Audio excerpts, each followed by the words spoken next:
Sure. Basically, what most Americans don't understand is that voting is done by private companies. The elections are conducted by private companies under contract from the county.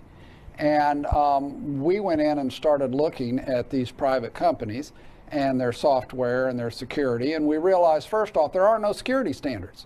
So there are no national standards that any voting company needs to meet as far as the security on their software. And as a result of that, we then began to look and we realized how easy it is to change votes. The software is so bad you can easily change the audit trail so that later you cannot even forensically go back and find out the votes that were changed.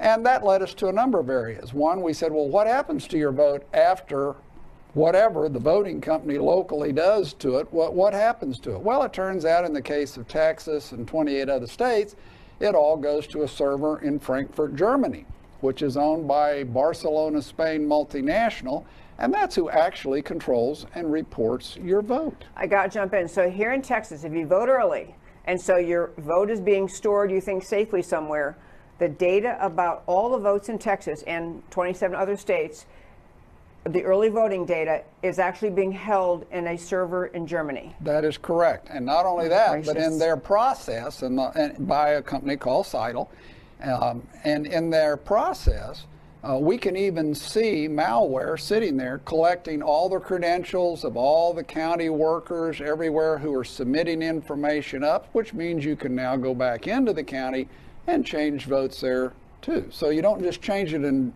Frankfurt, you can go back and even change it here.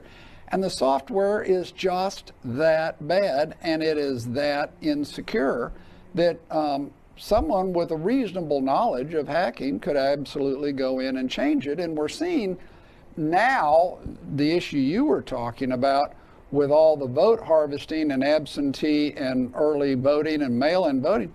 We're seeing what happens when software that is that bad gets out there.